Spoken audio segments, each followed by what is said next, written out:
May we now request the Honorable Vice President of India, Shri Jagdeep Dhankar ji, to please release the souvenir of the university, the Shatabdi Smaranika titled Shatadeepa Purti.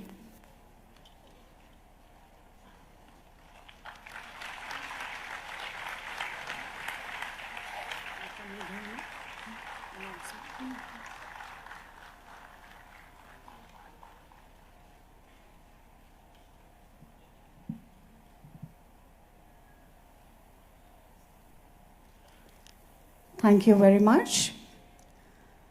Ladies and gentlemen, after this release of the souvenir, I now have the honor of inviting the chief guest of this ceremony today, the Honorable Vice President of India, Shri Jagdeep ji Dhankar, to the podium. May I respectfully request you, sir, to please address the elite and eager assembly.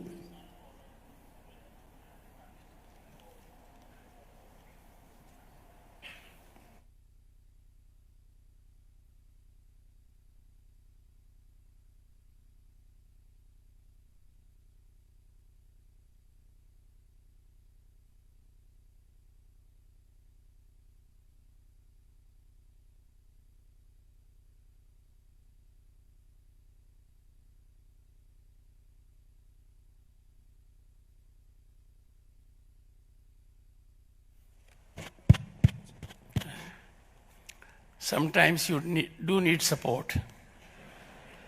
It is the support that makes you what you are. My greetings to everyone present here. Before I reflect on Nagpur, epicenter of nationalism, every visit to Nagpur has been inspirational, motivational, and energizing. This one is unique and different. It is with full power packing. I am grateful to Shri Nitin Gadkari ji for making this opportunity available to me.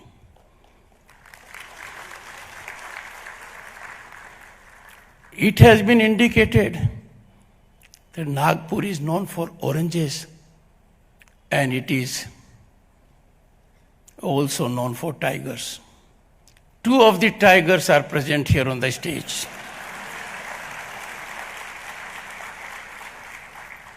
Their spinal strength has been seen by one and all. But one tiger makes my task in Rajya Sabha difficult. When he rises to answer a question, I am in great difficulty. Every member of the house wants to ask question, and not as a complainant, but with hope and aspirations. This happened yesterday. A man of action, a man who believes in vision which is executed and realized on the ground. As luck would have it, all my visits to Nagpur so far have been with Gadkari ji at the center of it. Honorable Sri Ramesh Bhai ji, I share one thing in common with him. He was elected to Parliament for the first time in 1989. I was also elected to Parliament in 1989. I was part of the ruling dispensation and I was a union minister. But then look at his continuity. He continued being a member of Parliament till 2019. His number of years in Parliament happened to be twice the number of months I spent in Parliament. I keep on telling Mani, there are people who are known as MPs, ex-MPs. I belong to category of MPs, that is ex-MPs, who didn't complete their full tenure. Ramesh ji and myself have been governor also together. Enormously talented person and committed to his job. After his discourse and after Devendra ji and Nitin ji had indicated everything exhaustively about this university, great university, he was telling me that it is his mission, the Honorable Governor, to see that there is greater connectivity with the outside world also. Let me tell you, Honorable Governor, Nitin ji had not spoken to me, directed me, that I happen to be chairman of Indian Council of World Affairs and that we must sign an MOU with this university within 1 month. Nitin ji was not happy with 1 month, he wanted a shorter time, but my problem is the Director Indian Council of World Affairs is abroad. So he has been good enough to accommodate me on that count. Honorable Nitin Gadkari ji, a person who is known in and outside the country only for accomplishments, achievements, changing our landscape, generating hope, generating employment, and most importantly, overcoming hurdles with innovation. And that is why we have seen a situation which we are seeing at the moment. He asked my wife, have you used the new road to Jaipur which goes to Mumbai? Friends, you will be amazed. The man has really done wonders. We have never used any other road except the latest. You must have seen Guru movie. All of you must have seen. It reflects about a great industrialist. When he was given time of 5 minutes, he concluded in 4.5 minutes. और कहा जो आधा minute बचा है यही फायदा है. नितिन जी की वजह से देश में जहां भी सड़कों में जाते हैं समय बचता है और वही फायदा है.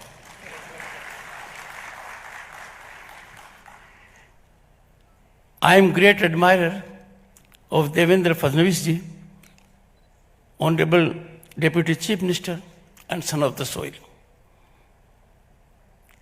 I have been in virtual connect with him. I pleaded with him, let us have more non-virtual connect. A man who is spinally strong and has a shock absorber which any company in the world can emulate.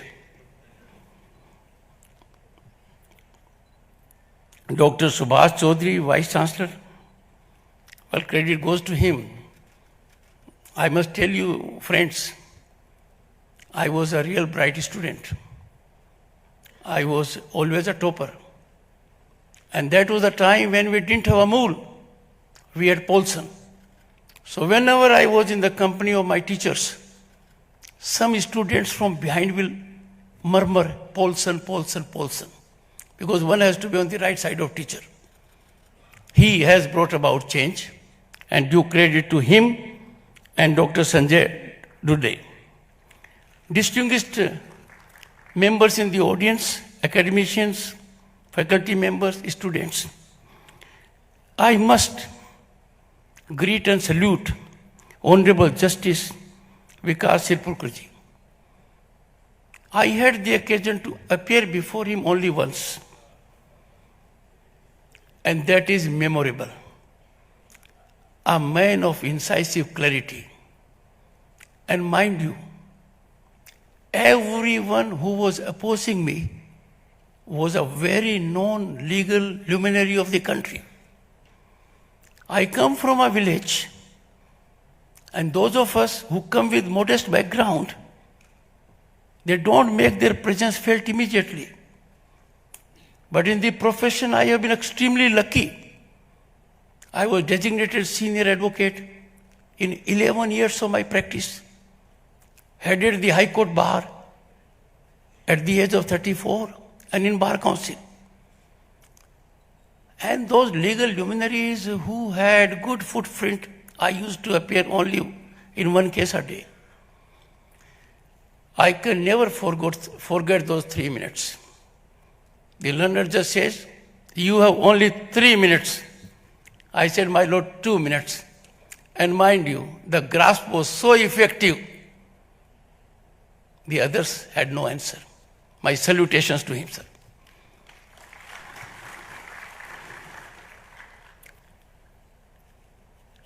As chairman Rajya Sabha, I get real jolts also from sitting MPs, but I don't ignore even the ex-MPs. They also enjoy considerable influence. Vikas Mahatme, he did me a great favor that he wanted to be utilized elsewhere, so his term came to an end in 2022. I joined few months later. But I gathered from the Rajya Sabha Secretariat a man of commitment and believed in discipline and decorum. Honorable members of this august assembly, at this historic occasion, I can tell you, for me, it's a delightful moment, a moment I will ever cherish. I am honored and privileged to be associated with such an educational institution whose alumni have made the nation proud and contributed for public welfare extensively. Honorable members of this august assembly, I would agree with the previous speakers, and each of them has signaled it. Transformational change is brought about only by education. It is the education that alone can make a difference. Universities are living entities of sublime idea and ideals. They remain alive eternally in our progress, in our achievements. We have had universities in our country like Takshila, Nalanda, and have made India a Vishwaguru. These institutions are eternal in our collective national memories. I know the government of the day is taking many initiatives, has put in place several policies that allow full unleashing of your talent, potential, energy to achieve your ideals, aspirations, and dreams. But I would speak from this platform that it is time for our industry in particular to nurture our institutions. I am slightly concerned when leaders of the industry make available astronomical sums to outside universities. We must have belief in our nationalism. We must ensure that our first priority is our nation, our nationalism, our institutions. Just imagine, we have somebody in our country who is given a Nobel Prize, and we give $5 million from the government to a foreign university. Imagine a big house of this country gives $50 million to a foreign university. I know their intentions are not malafide. They are acting in a proper manner. But time has come when we must do everything to nurture our own institutions. It is in this country we will have Takshila, Nalanda. Nowhere in the world you will find that kind of faculty which is in our country. If you go all over the globe, you will find the top corporate houses are having at their apex level Indian mind. That being the situation, I would make two important suggestions for consideration of the faculty and my young friends, boys and girls. One, economic nationalism cannot be compromised on fiscal considerations. And this is a very serious matter. In this country, क्या दिए, candle, kite, furniture ऐसी चीजें बाहर की आएंगी? क्या हम उनको इंपोर्ट करेंगे क्योंकि कुछ सस्ती हैं? Trade, industry and business has to be extremely sensitive to this. This will help our country greatly, and this can be achieved only by citizens awakening themselves. This effort has to emanate from each individual. And second,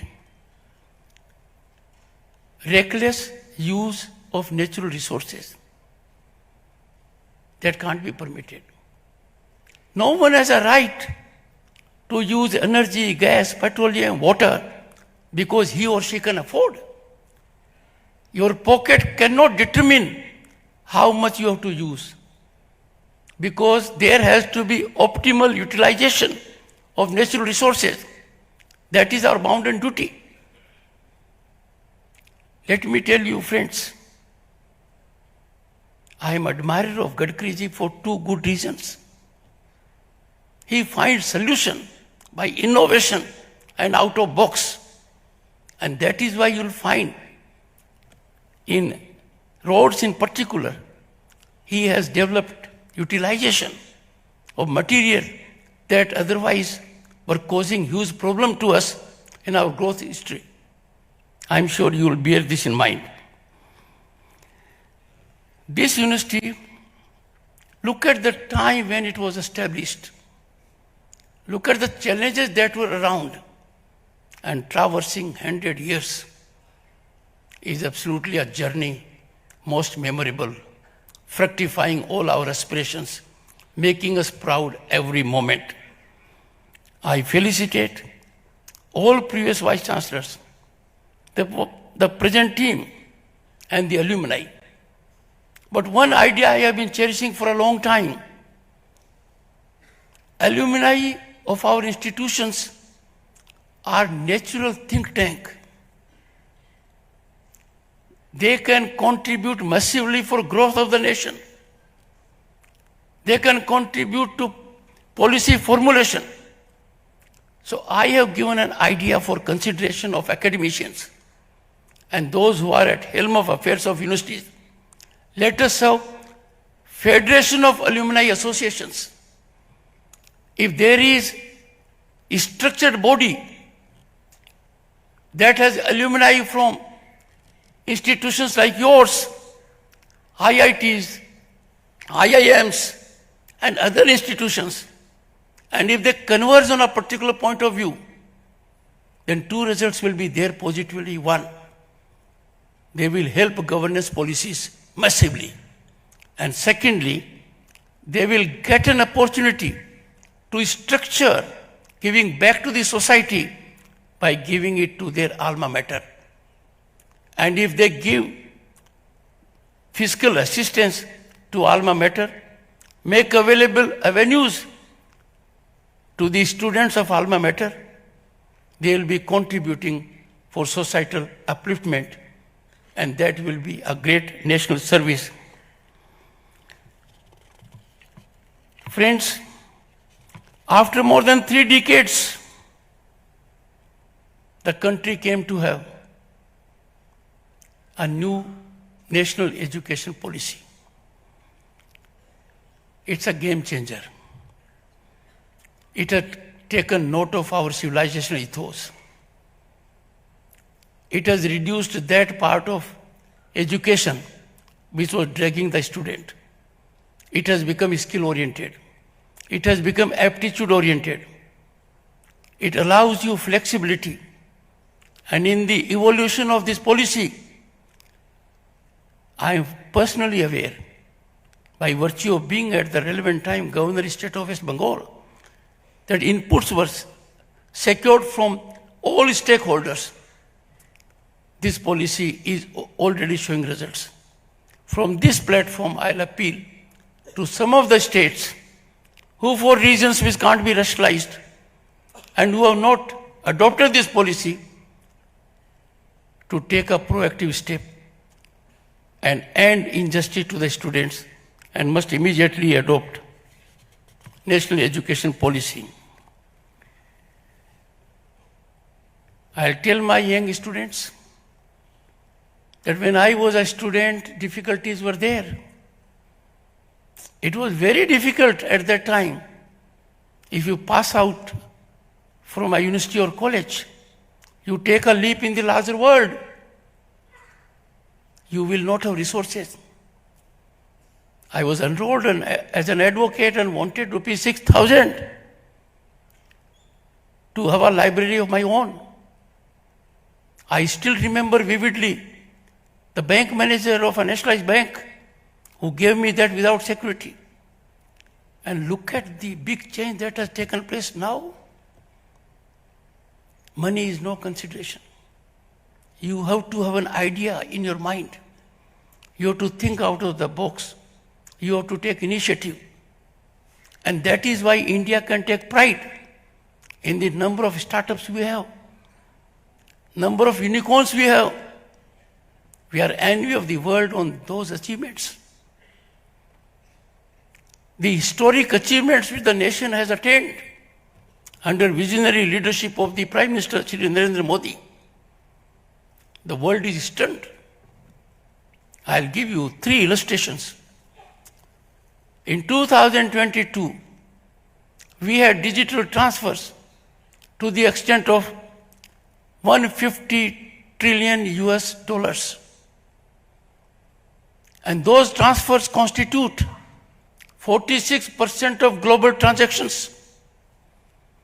Those transfers are 4 times the combined transfer by digital mechanism in the US, UK, France and Germany. Could you believe it?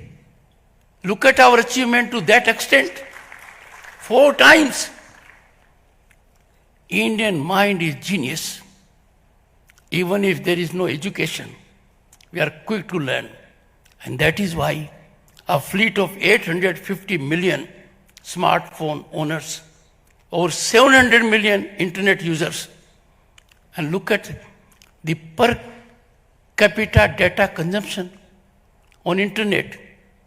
In 2022, per capita data consumption on internet by our citizens was more than that of USA and China taken together.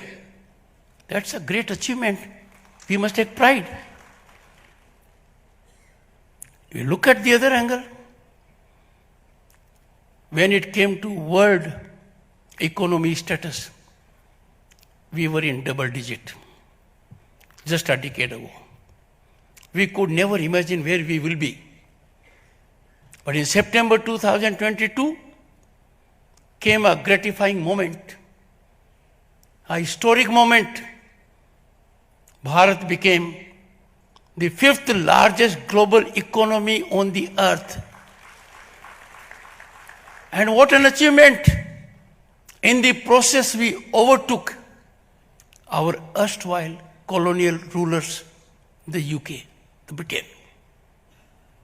And by turn of the decade, no one has doubt, India will be 3rd largest global economy. But those who are in the audience as students,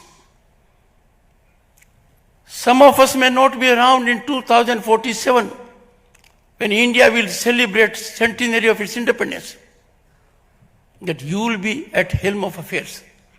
My young friends, boys and girls, you are warriors of Bharat at 2047. You will make the difference. You will ensure that at that time Bharat will be Vishwaguru and we will be number one economy of the world. And why not? Our past is proof of it. Look at institutions, Nalanda, Takshila. Look at our global participation in economy. Look at our economy then. It was center of the world and we were number one. That will happen for sure, and I have no doubt about it. There can be no better place than Nagpur to put my concern. And my concern is, can we allow just anyone, untenably, irrationally, without basis, to taint, tarnish, demean, insult our constitutional institutions? When the entire world takes India, and IMF has indicated it in categorical terms, that India or Bharat is the favorite destination of investment and opportunity, some of us want to muddy that pudding. Some of us want to give the other point of view. Friends, time has come when we must do everything as individuals to neutralize anti-India narratives. And you know why it is happening? India never had that kind of global prestige, reputation, standing as it has now. Never ever in the history before an Indian Prime Minister commanded so much respect as Sri Narendra Modi has done. Take the case of his US visit. When he was addressing the legislature there, Congress and Senate, and he said two things: AI, artificial intelligence, and when he said the next thing, America and India, the entire house there spontaneously greeted him, because that is the situation. Both countries are democracies. We are mother of democracy. We are oldest democracy. No country in the world, mark my words, no country in the world has constitutionally structured democracy as Bharat has. Our constitution provides for democracy at village level, at panchayat level, at Jila Parishad level. Democratic values blossom and flourish in our country. But I put a thought for your consideration. Ours is a country, democratic. And in democracy, no one is above law. Everyone has to be subservient to law. You may be from any clan, any family, you may be of any stature. The law has to take its own course. But surprisingly, when law takes its own course, people take to streets. Can that be countenanced? Can that be overlooked? If one is being visited with consequence in law as per law, the only recourse is to avail the robust judicial system our country has. And our robust judicial system is highly independent. There can be no doubt about it. I therefore appeal to all of you, particularly my young friends, generate an ecosystem where such kind of tendencies are dealt with and neutralized. They are not in the interest of the nation. Friends, what we are seeing all around now, something which we never dreamt, we never thought of, it was beyond our imagination. The Honorable Governor and myself were members of Parliament in 1989. We had one power in our hand, 50 gas connections. And those 50 gas connections, Gadkariji, that was our power. We could, in a year, give 50 gas connections to anyone we like. Imagine the ground reality today. 170 million gas connections given to the needy families. And everyone has it.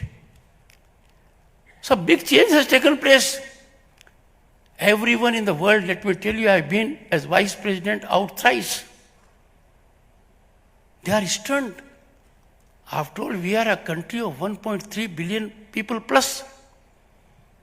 They ask me, how did you tackle COVID? Now, COVID was tackled in this country by most imaginative mechanism of the Prime Minister. In a country as large as ours, as diversified as ours, with all political space being occupied differently, the Prime Minister came with an idea of people's curfew to begin with. और उस जनता के curfew ने कमाल कर दिया. उस जनता के curfew ने एक ऐसी भावना जागृत की कि इस पेंडेमिक का that is non-discriminatory. It doesn't spare the rich, the poor, developed nations, developing nations. वहां हमने क्या नायाब तरीका निकाला. और कहने के लिए हम हमारी सांस्कृतिक विरासत में विश्वास नहीं करते. ये जमीनी हकीकत है. कोविड के दौरान जहां एक और भारत की जनता को वैक्सीनेशन दिया जा रहा था, हमारे देश ने परंपरा को निभाते हुए पड़ोसी देशों को, नीडी देशों को कोवैक्सीन मैत्री के माध्यम से कोवैक्सीन दिया. और अनेक विश्व के नेता जो मेरे से मिलते हैं अपना आभार प्रकट करते हैं कि ऐसे मौके पर आपने मदद की जिसको हम कभी भूल नहीं सकते. Friends, I will tell my young friends, never fear the fear. Never be under stress and tension. Fear of the fear is the greatest drawback a human being can suffer. No one has ever succeeded in the first attempt. Most historical achievements, scientific discoveries, inventions have been after multiple efforts. Therefore, allow full leg working space for your talent. Be slow to judge and quick to understand. The level of intolerance we have these days, we are just not prepared to listen. We are not prepared to consider the other point of view. We are so intolerant of the other point of view. I appeal to my young friends, don't have that approach at all. Keep open mind with the people who disagree with you. The moment you will appreciate their stand, you will be wiser. That does not mean your stand is wrong. That does not mean you have to agree to their stand. Truth is most important. But the real pursuit of truth is to engage with people who don't think the way you think. और तभी जाकर ये अमृत निकलेगा. यदि अगर हमने हमारी बात को जिद बना लिया, हमने असहमति को विरोध बना लिया, हमने प्रजातांत्रिक मूल्यों को तिलांजलि दे दी. I pose a question to myself, parliament का क्या मतलब है? पार्लियामेंट का मतलब है कि देश भर के प्रतिनिधि वहां आते हैं, हर वर्ग का प्रतिनिधित्व करते हैं. उनका दायित्व है to engage in debate, dialogue, discussion, but certainly not for disturbance and disruption. अब इसका उपाय आप लोगों के पास है. वो बात कभी आगे नहीं बढ़ सकती जिसको जन समर्थन नहीं मिलता है. आपसे आह्वान करूंगा, जन आंदोलन बनाइए. उदाहरण हमारे सामने है, कॉन्स्टिट्यूएंट असेंबली जिन्होंने हमें ये कॉन्स्टिट्यूशन दिया. 3 साल तक वो चली. एक बार भी हल्ला नहीं हुआ, प्लेकार्ड नहीं हुआ, वेल में नहीं आए, शालीनता से हुआ. And never forget, the Constituent Assembly faced incredibly difficult, divisive and contentious issues. But they sorted out them with a spirit of coordination, collaboration, cooperation. Now that is missing. Temples of democracy have virtually been ravaged.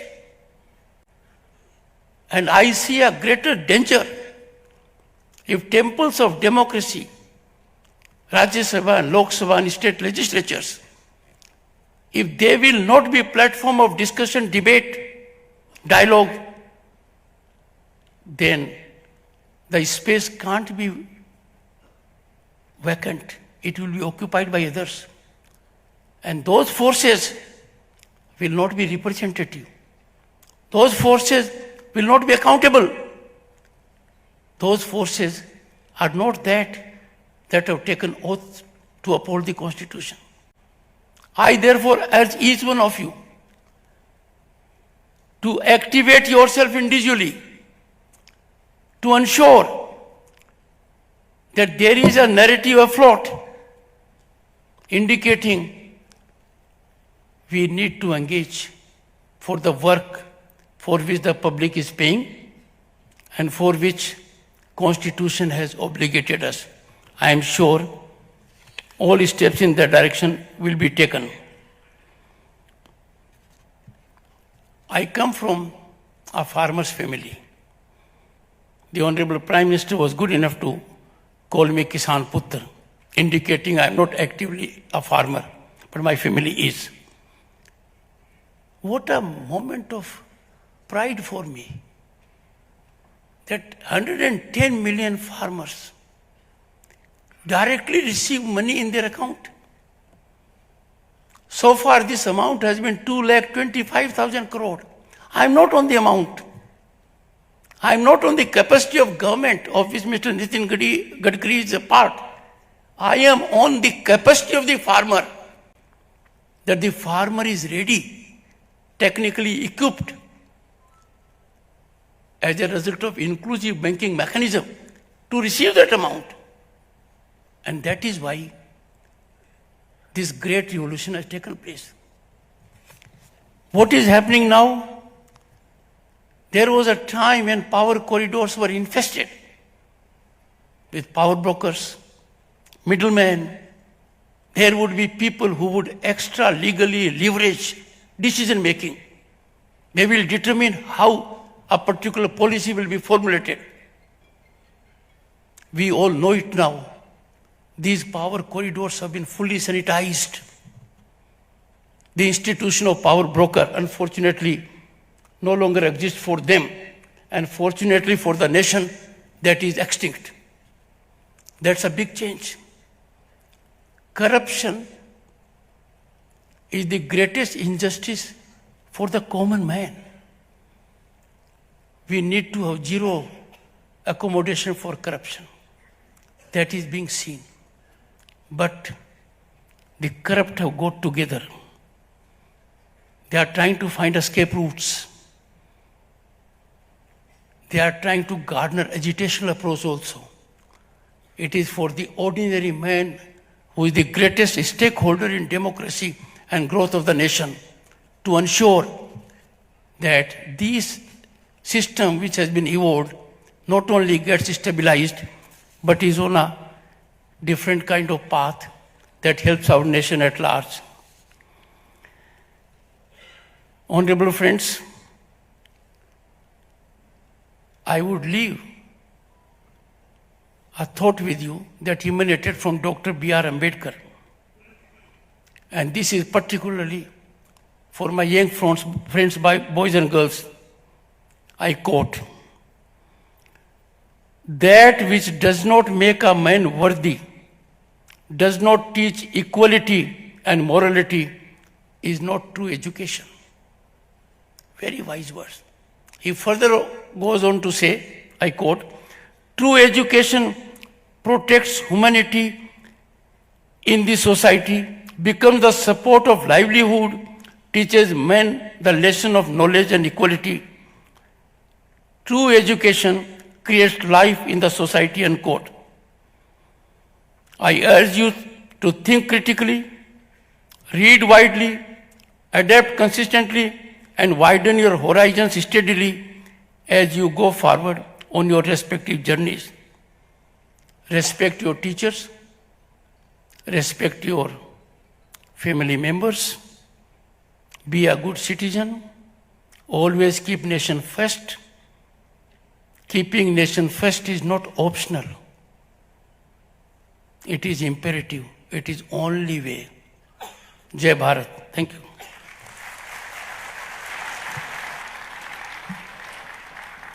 Thank you very much, sir, for your address this evening. And added to my gratitude today, sir, is a